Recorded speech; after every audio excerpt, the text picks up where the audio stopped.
أعوذ بالله من الشيطان الرجيم.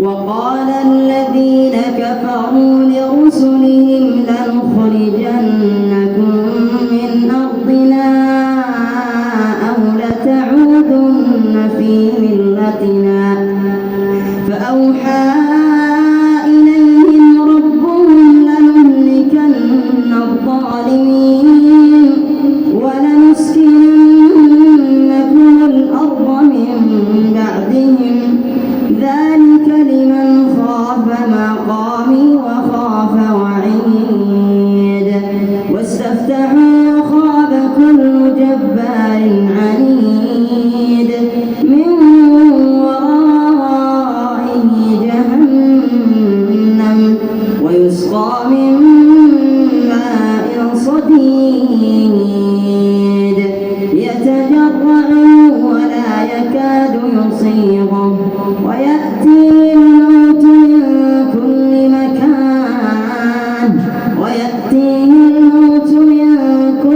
مكان وما هو بميت ومن ورائه عذاب غليظ.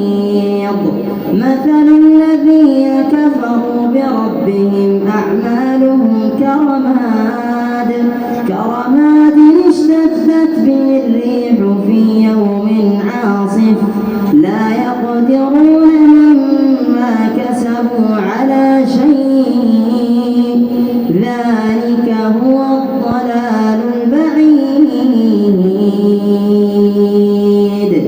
ألم تر أن الله خلق السماوات والأرض بالحق إن يشأ يذهبكم ويأتي بخلق جديد وما ذلك على الله بعزيز.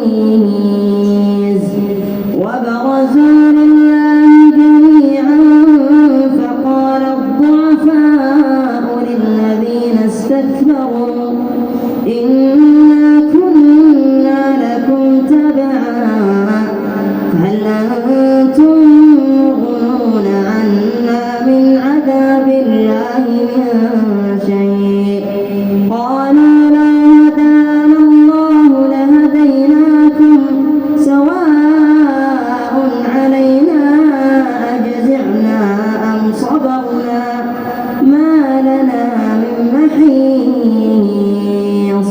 وقال الشيطان لما قضي الأمر إن الله وعدكم وعد الحق ووعدتكم فأخلفتكم وما كان لي عليكم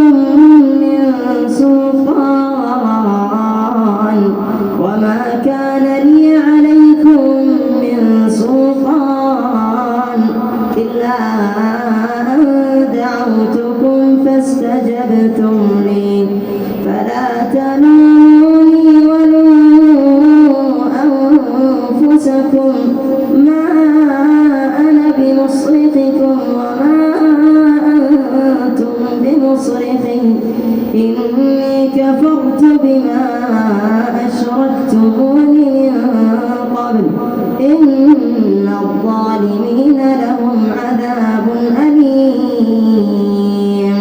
وأدخل الذين آمنوا وعملوا الصالحات